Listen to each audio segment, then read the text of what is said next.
I sat alone in the spacious living room, the dim golden light casting shadows on the faded family photos. My husband, Robert, the man who had devoted his life to loving and protecting us, was now just a cold grave in the cemetery. Today's memorial was filled with insincere condolences, half-hearted hugs from those I once called friends. But then, that card appeared. A stranger handed it to me, and inside, scrawled in the corner, "Your husband didn't die naturally. He was murdered. Don't trust your daughters." My heart clenched, doubt creeping in like a sharp blade. Isabella and Sophia, my once proud daughters, played the grieving roles perfectly. But why did I sense relief behind their teary eyes? Am I losing my mind, or has my own flesh and blood betrayed me? If you've ever endured a loss like this, share your story in the comments below. Maybe we'll find solace in each other. And if this tale grips you, hit like and subscribe for more. I sat alone in the spacious living room, the dim golden light casting shadows on the faded family photos. My husband, Robert, the man who had devoted his life to loving and protecting us, was now just a cold grave in the cemetery. Today's memorial was filled with insincere condolences, half-hearted hugs from those I once called friends. But then, that card appeared. A stranger handed it to me, and inside, scrawled in the corner, "Your husband didn't die naturally. He was murdered. Don't trust your daughters." My heart clenched, doubt creeping in like a sharp blade. Isabella and Sophia, my once proud daughters, played the grieving roles perfectly. But why did I sense relief behind their teary eyes? Am I losing my mind? Or has my own flesh and blood betrayed me? If you've ever endured a loss like this, share your story in the comments below. Maybe we'll find solace in each other. And if this tale grips you, hit like and subscribe for more. The room felt heavier after everyone left, the echoes of their footsteps fading into the silence like whispers I couldn't quite catch. I clutched that card in my hand, the paper crinkling under my fingers, its edges sharp enough to draw blood if I squeezed harder. Who would do this? Some cruel prankster, feeding on a widow's grief? Or was it real? The words stared back at me, jagged and uneven, like they'd been written in haste or anger. Murdered. The word lodged in my throat, choking me. Robert had been sick for months, his heart failing him slowly, the doctors said. A natural decline, they'd assured us. But now, this. I sank deeper into the armchair, the one Robert always claimed as his own, its leather worn smooth from years of his presence. The scent of his cologne still lingered faintly, a ghost of sandalwood and citrus that twisted my insides. How many evenings had we spent here? Him with his medical journals spread across his lap, me knitting scarves for the girls that they never wore. Isabella and Sophia, my girls. I raised my eyes to the mantel, where their photos stood in silver frames. Isabella at her wedding, her smile radiant, but her eyes distant. Sophia on a beach vacation we'd paid for, her laughter captured in pixels, but never quite reaching me. They looked so innocent there, frozen in time.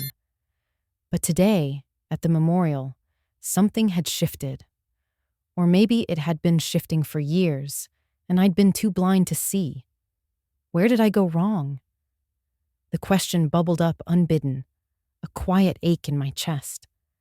I thought back to their childhoods, those sunlit days when the house rang with giggles and the patter of small feet. Robert and I had given them everything: private schools, dance lessons, summers at the lake house. We'd sacrificed weekends, vacations, even our own dreams to build this life for them. I remembered scraping together money for Isabella's first prom dress, a shimmering blue thing that cost more than our monthly groceries. She twirled in it, calling me her fairy godmother, and I'd beamed, ignoring the tightness in our budget. And Sophia. Oh, my little artist. I'd enrolled her in every art class she wanted, driving hours through traffic just to see her paintings hung in school galleries. Robert had worked double shifts at the hospital to make it all possible, his hands steady on the scalpel but trembling when he signed the checks. But when did it change? When did my daughters start seeing us not as parents, but as a bank? It crept in slowly, like fog over the bay. Isabella's marriage to that polished businessman from the city. We'd hosted the engagement party here, in this very room, with caterers and champagne that drained our savings. "Mom, it's just a loan," she'd said when she asked for help with the down payment on their condo. "We'll pay you back." But the repayments never came, and now whispers reached me that her husband's firm was teetering on bankruptcy. She'd visit more often then, her hugs a little tighter, her eyes scanning the room as if appraising it. And Sophia, my free spirit, drowning in credit card bills from designer clothes and exotic trips. "Life's too short, Mom," she'd laugh. But there was an edge to it, a hunger. Robert had tried to talk to them, his voice gentle but firm. "We can't keep bailing you out forever." They'd nod, promise change, but the calls for money kept coming. The card slipped from my fingers, fluttering to the floor like a fallen leaf. I bent to pick it up, my joints protesting with a dull ache. Age catching up, or maybe just the weight of today. "Don't trust your daughters." The words burned into my mind. At the memorial, they'd been flawless. Isabella in her black sheath dress, dabbing at her eyes with a lace handkerchief. Sophia murmuring thanks to guests, her hand on my arm like a lifeline. But I saw it. The flicker. When a neighbor mentioned Robert's will, Isabella's lips tightened just a fraction. Sophia glanced at her sister, a silent exchange that passed like a shadow. Relief? Or was I imagining it, my grief twisting everything into suspicion? I rose slowly, my legs unsteady, and wandered to the kitchen. The counters were still littered with half-eaten platters from the caterer, finger sandwiches curling at the edges, fruit trays wilting. I poured myself a glass of water, but my hand shook, spilling drops onto the marble. Robert had installed that marble himself years ago, insisting on the best for our home. "This is our legacy, Clara," he'd said, his eyes twinkling. Legacy? What legacy now? The girls had been pushing us to sell the house for months. "It's too big for you two," Isabella had argued over dinner one night, her fork poised midair. "Think of the equity. You could downsize, travel, relax." Robert had laughed it off, but I'd seen the weariness in his face. He'd been feeling off then, with headaches and fatigue that he blamed on long hours. The tea they'd bring him, those herbal blends Sophia swore by for stress relief. "Drink up, Dad," she'd say, watching him sip. A chill ran through me. Was that when it started? I set the glass down, untouched, and leaned against the counter, closing my eyes.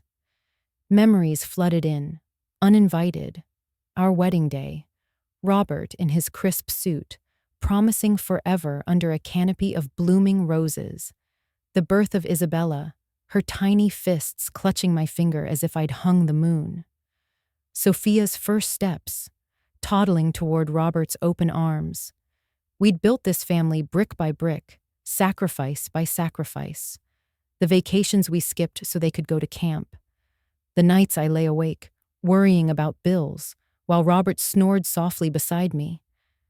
And for what? To end up here, alone, questioning if my own children could.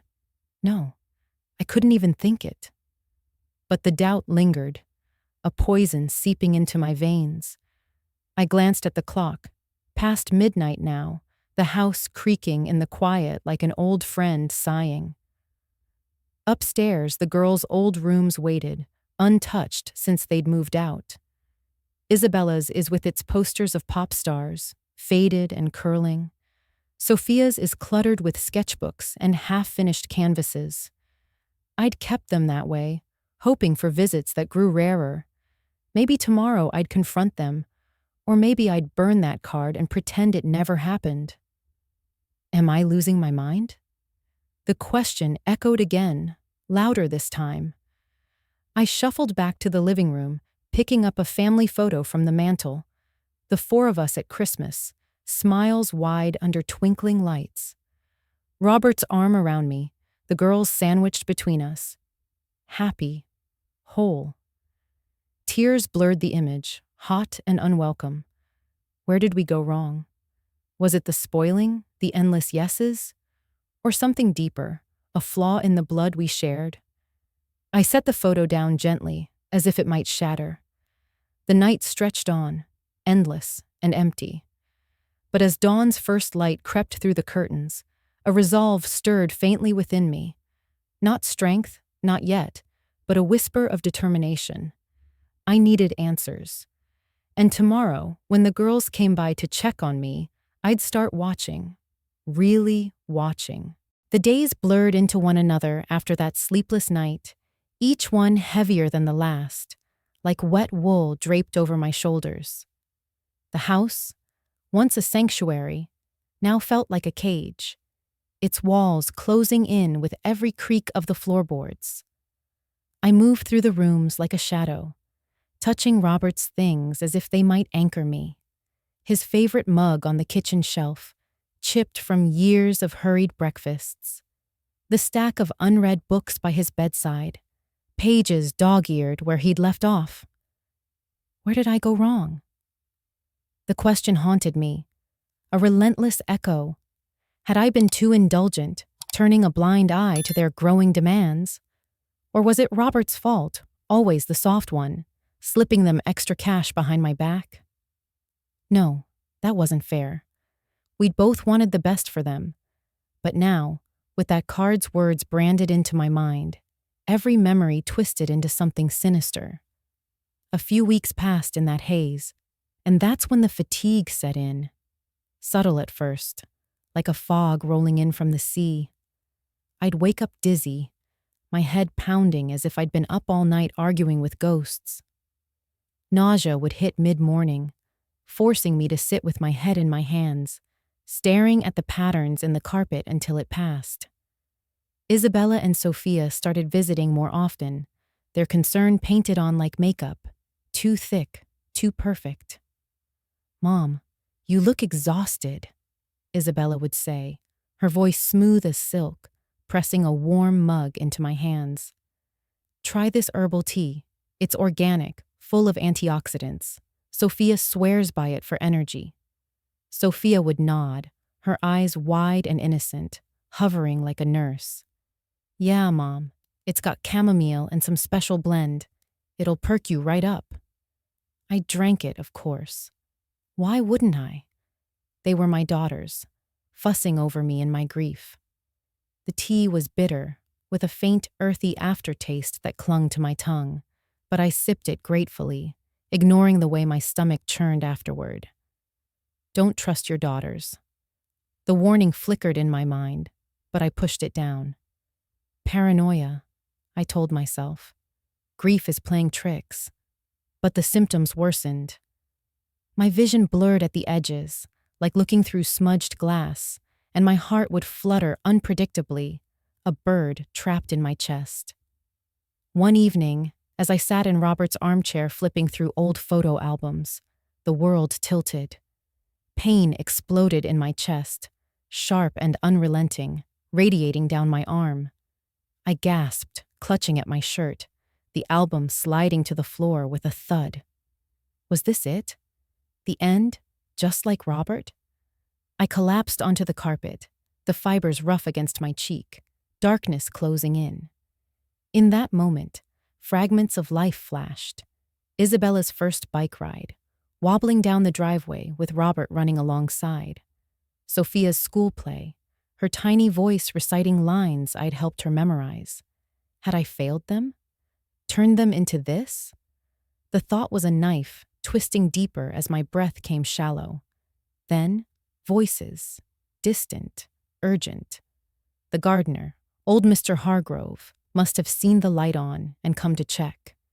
His calloused hands shook me gently, his voice barking into the phone for help. Sirens wailed, lights flashed, and I faded out, wondering if I'd wake to answers or oblivion.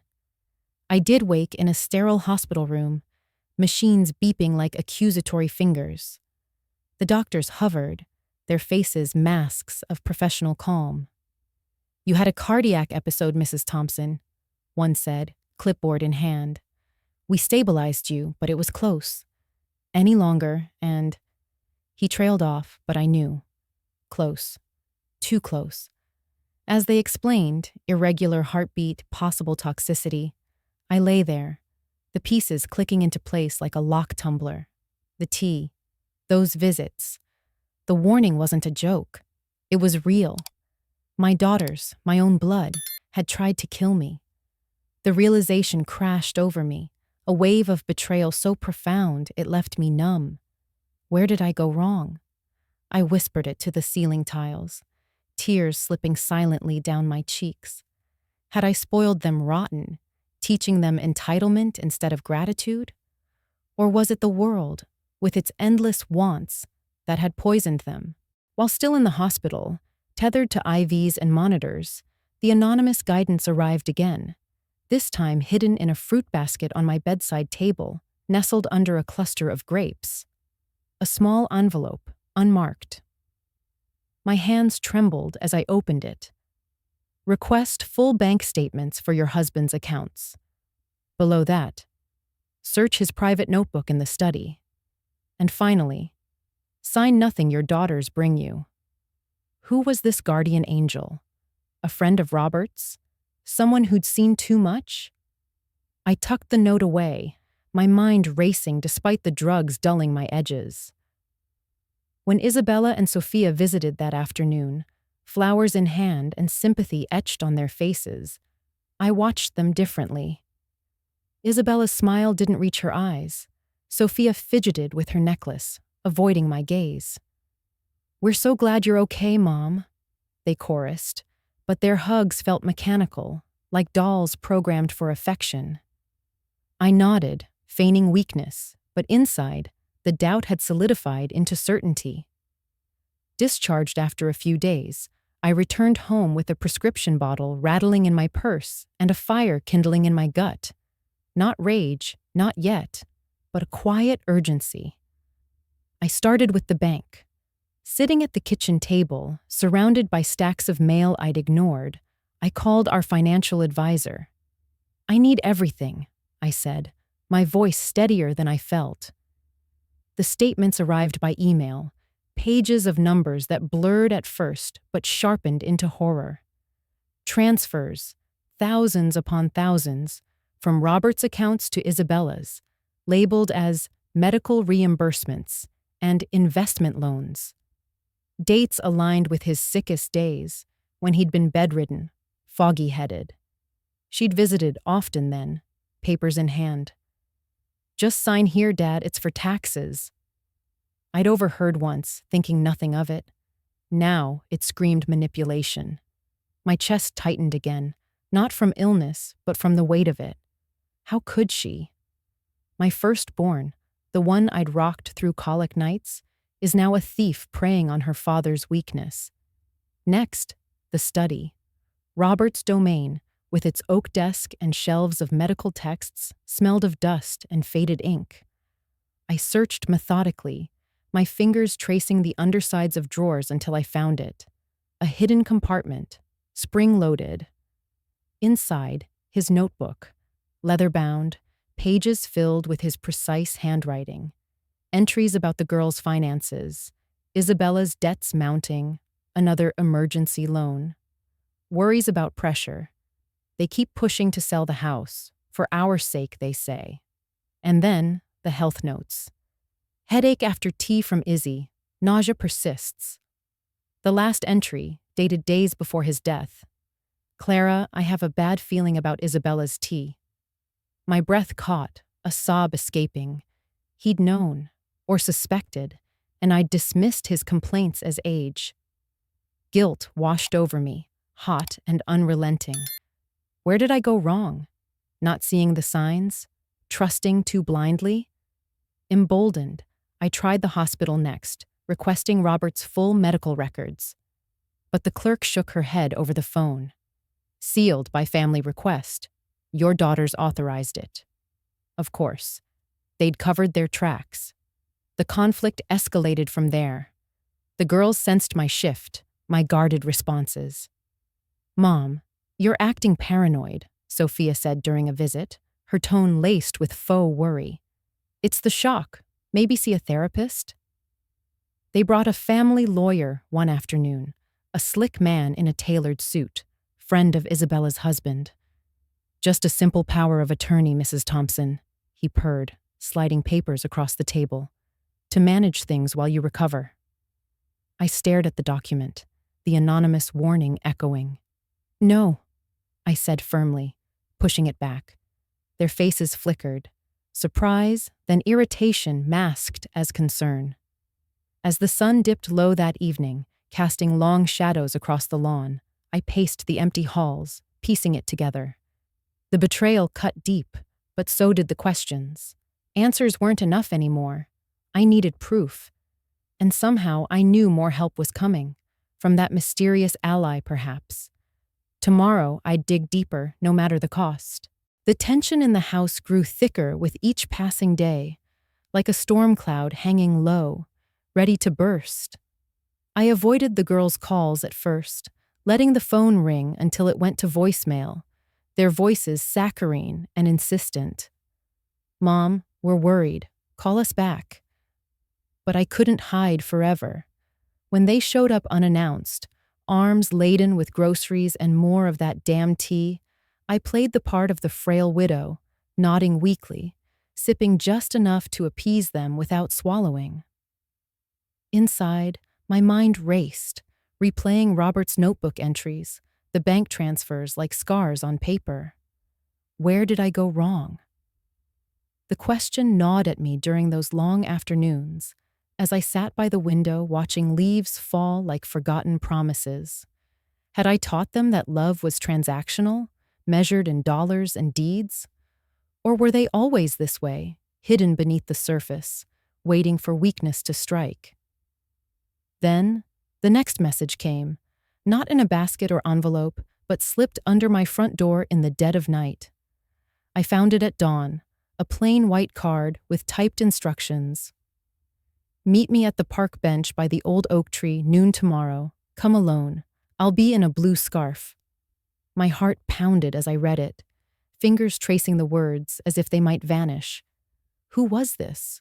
A trap, perhaps, set by the girls to test my paranoia? Or the ally I'd hoped for? I tucked it into my pocket, glancing over my shoulder at the empty street. The house felt watched now, every shadow a potential eavesdropper. That night, sleep evaded me. I lay in our bed, Robert's side still untouched, his pillow fluffed as if he might return, whispering questions to the dark. When did my daughters become strangers?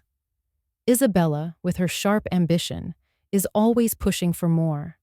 Sophia, the dreamer, whose whims turned to demands. I'd given them the world, but maybe I'd taken away their wings, clipping them with comfort until they resented the nest. Noon arrived under a gray sky, the park a mosaic of rustling leaves and distant dog barks. I walked slowly, my coat pulled tight against the chill, scanning for the blue scarf. There, on the bench beneath the gnarled oak, sat a woman in her 50s, Hispanic features framed by salt and pepper hair, her eyes kind but wary. She stood as I approached, extending a gloved hand. Mrs. Thompson, I'm Maria Ramirez. I was your husband's nurse at the hospital. Recognition dawned.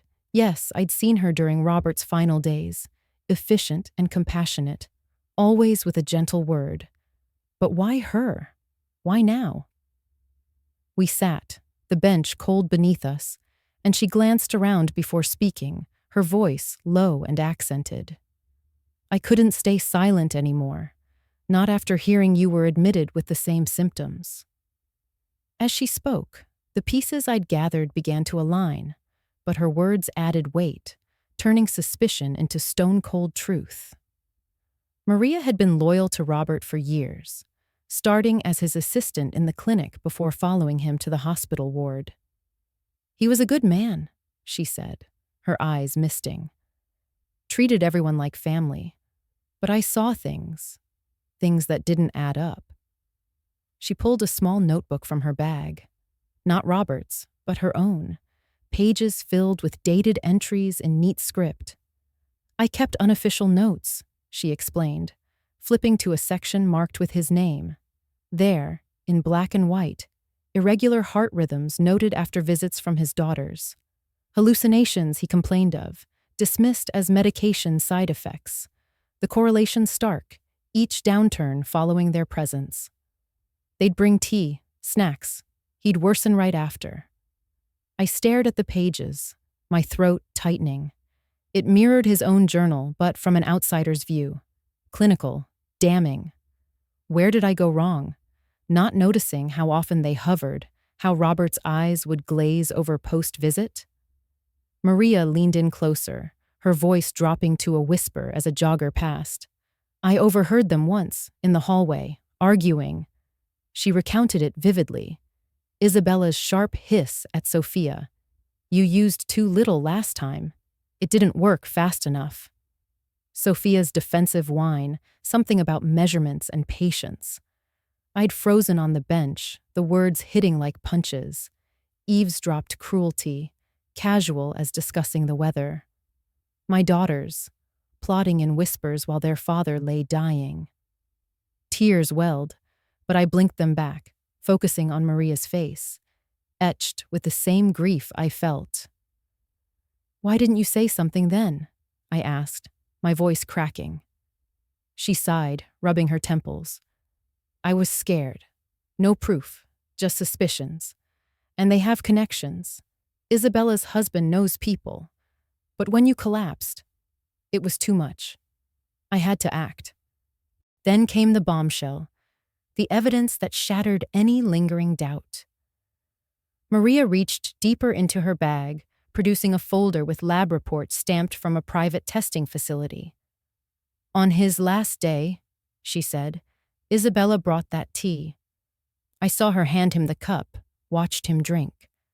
After she left, I kept a sample from the dregs, and I drew an extra vial of his blood during rounds, discreetly, against protocol, but I couldn't shake the feeling. The results glared from the page. High concentrations of digitalis in both the tea residue and Robert's blood. Foxglove extract, a heart medication that, in overdose, turned lethal. It's what caused the arrhythmias, Maria explained softly. Slow poisoning, masked as natural decline. I clutched the folder, papers crumpling under my grip. Digitalis. The bitter taste in their herbal blends. My own near miss. The betrayal bloomed fully now, a toxic flower in my chest. How could they? My girls, flesh of my flesh, are reducing their father to an obstacle for inheritance. But Maria wasn't done. She revealed the final layer, the plan that chilled me to the core. I have a friend in administration, she said. Overheard Isabella talking to the lawyer. They were going to declare you incompetent after you signed overpower of attorney, cite grief, paranoia, ship you to some upscale nursing home, out of the way, while they liquidate everything. The house, the savings, Robert's legacy, all for their debts, their lifestyles. I sat there, wind rustling the leaves above, feeling exposed, raw. Where did I go wrong? Raising them in luxury, shielding them from hardship, or simply loving too much, blinding myself to their flaws? We parted with a hug, Maria pressing the folder into my hands. Use this, she urged.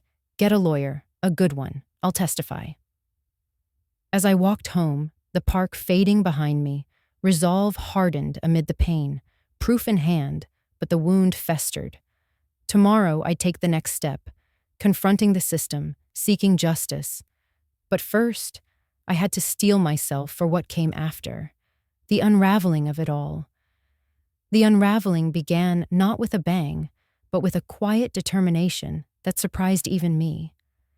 The folder from Maria sat heavy on my kitchen table, its contents a Pandora's box of betrayal, lab reports, notebooks, whispers turned to ink.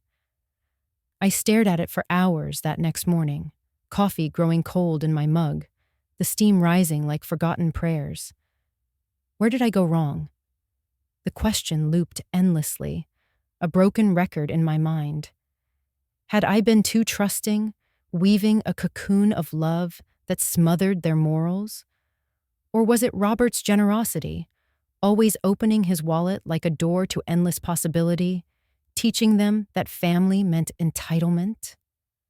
I traced the edges of the folder, feeling the paper's texture under my fingertips, rough like the truth it held. Maria's number was scrawled on a post-it inside. I dialed it with trembling hands, her voice a lifeline in the storm.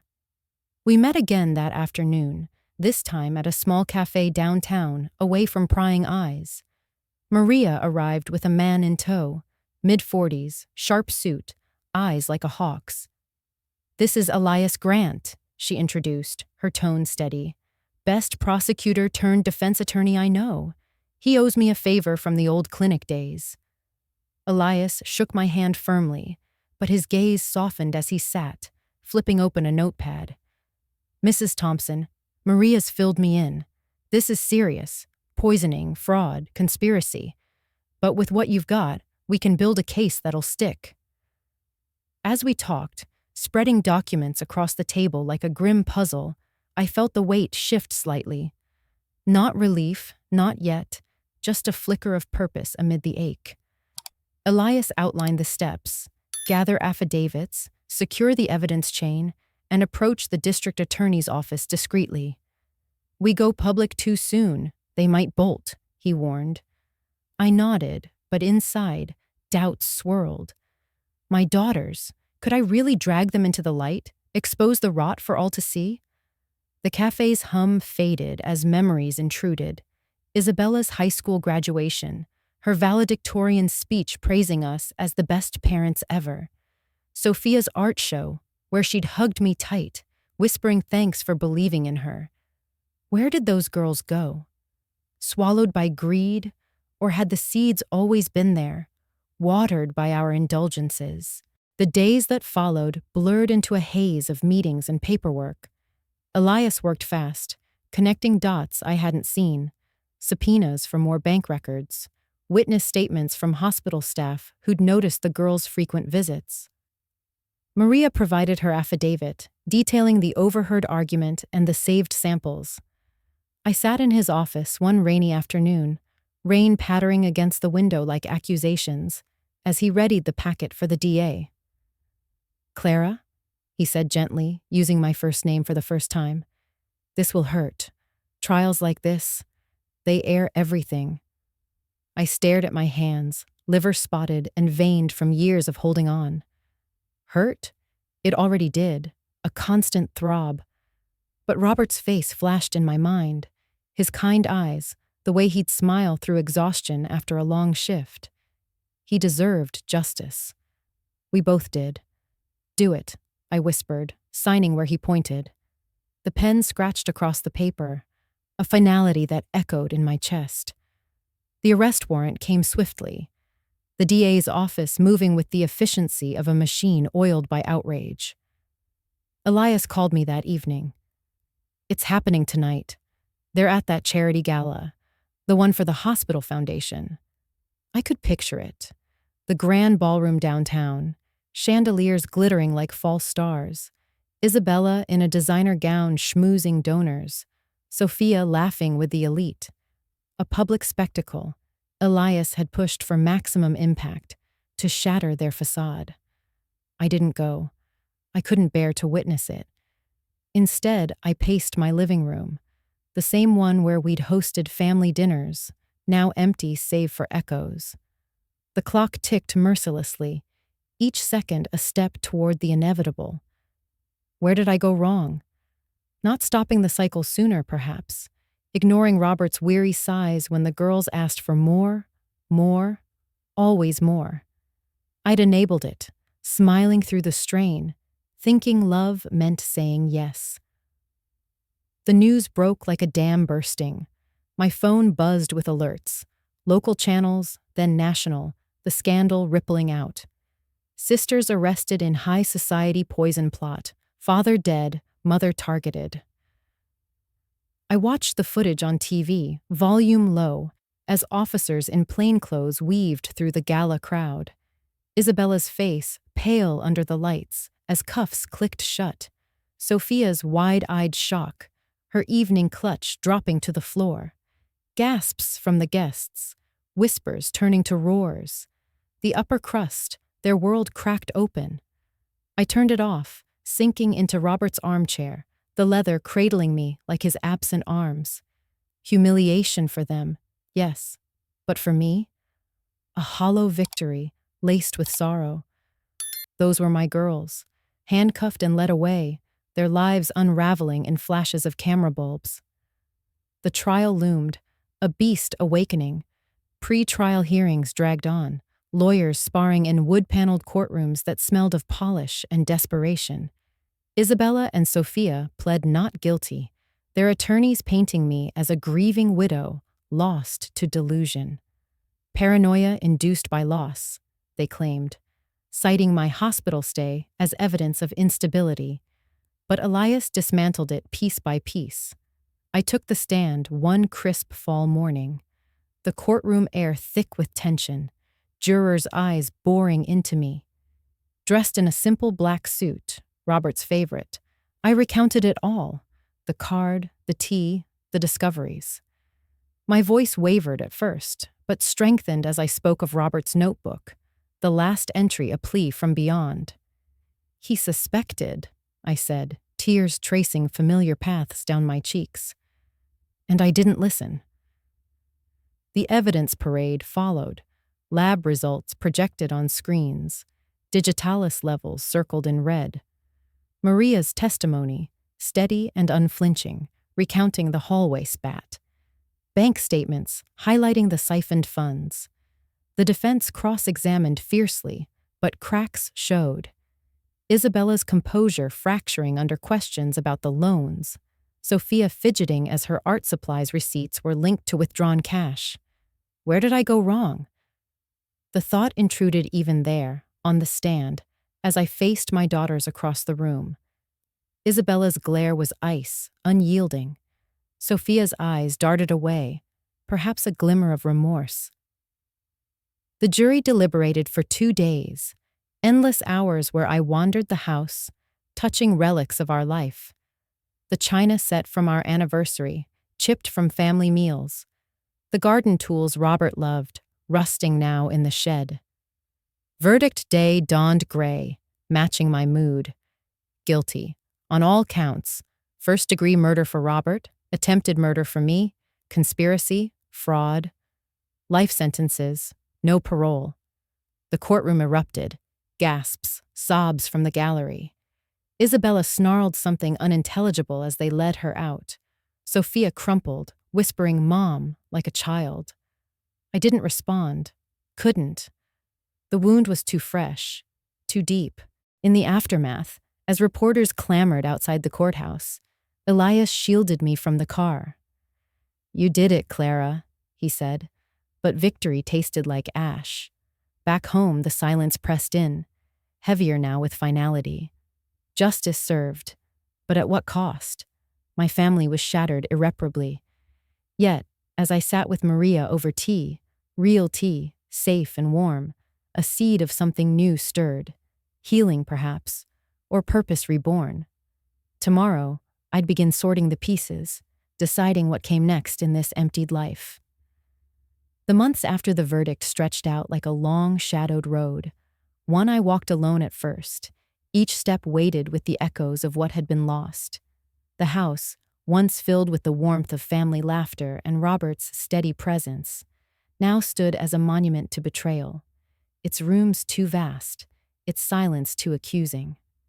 I wandered them in the early days, touching the banister he'd refinished by hand, the curtains I'd sewn during sleepless nights of worry. Where did I go wrong? The question lingered like dust in the air, settling into every corner. Had I poured too much of myself into them, leaving nothing for boundaries?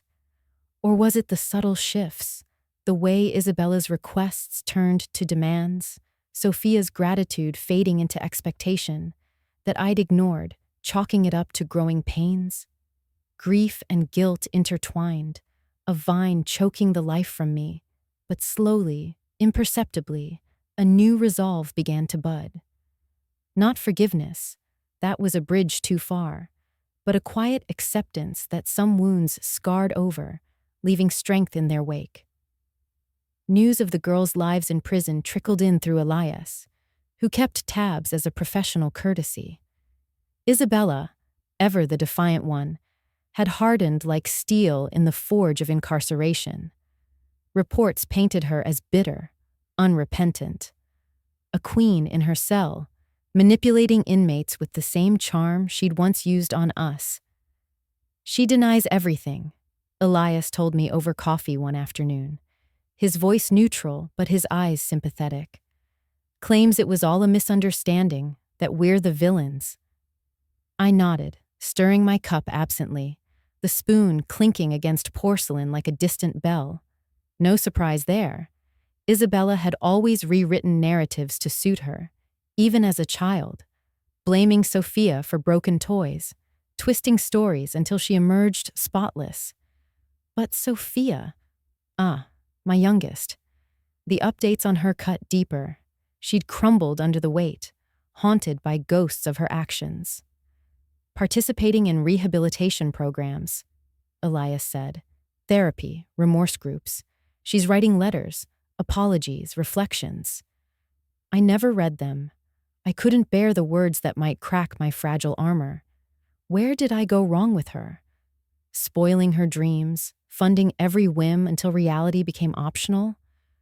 Or failing to teach her that consequences weren't just stories and books? The decision to sell the house came on a crisp autumn morning, sunlight slanting through the windows like golden fingers pointing toward change. I stood in the garden, Robert's pride, now overgrown with weeds that mirrored the tangle in my heart. The roses he'd planted for our anniversary bloomed defiantly, petals unfurling in shades of crimson and pink, but they smelled of decay. Enough, I thought. This place held too many ghosts. The spot in the kitchen where Isabella had begged for her wedding fund, the study where Sophia had sketched plans for trips we'd bankrolled. I called a realtor that day, a no-nonsense woman with kind eyes, and within weeks, the sign went up. For sale. Packing was a ritual of release, boxing linens scented with lavender from our honeymoon, donating clothes that whispered of happier times. The pink dress I'd bought for Isabella's wedding hung in the closet, untouched, its tag still crisp. $200 I'd spent, imagining myself beaming in photos, arm-linked with Robert as we watched her vows.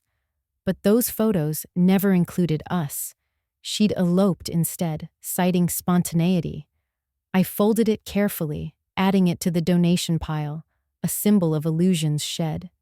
The sale closed quickly, the proceeds a hefty sum that felt tainted, like blood money from a life unraveled. I didn't keep it for myself.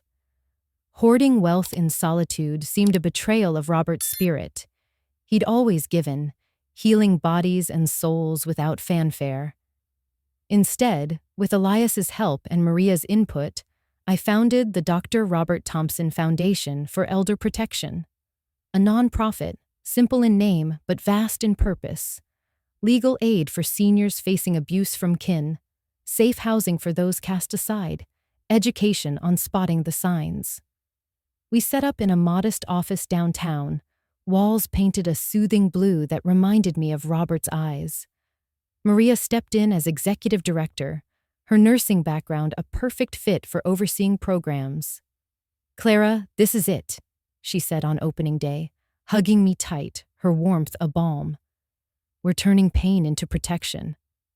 Our first case came swiftly, an elderly man whose son had drained his accounts, much like my girls.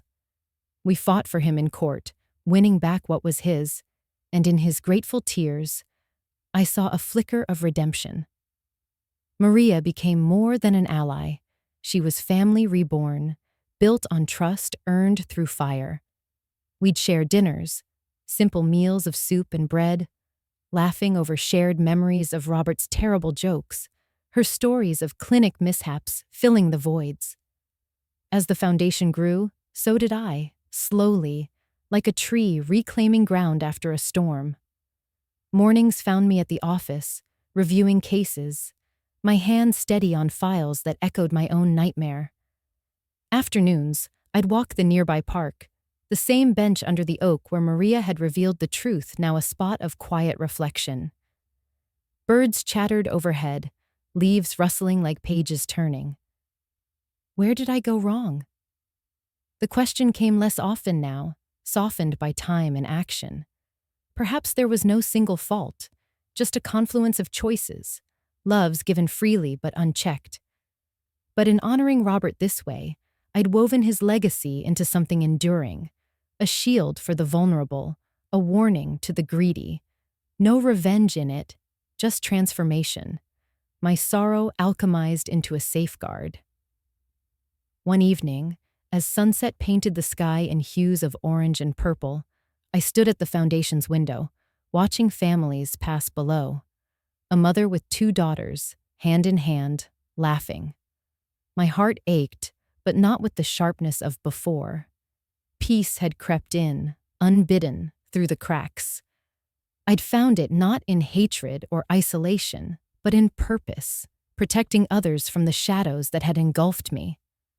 Robert would have been proud. I felt it in the quiet spaces of my soul.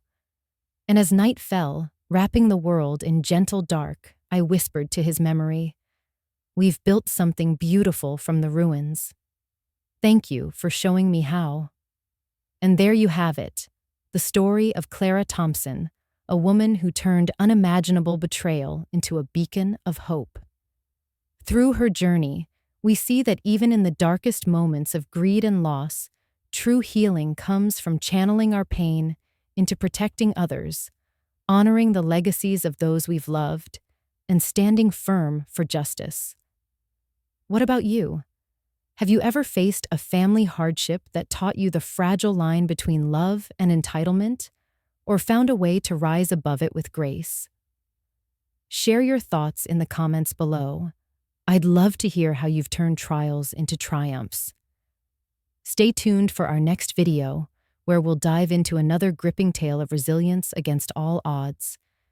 Thank you so much for watching and being part of this community. Your support means the world. See you soon. Take care.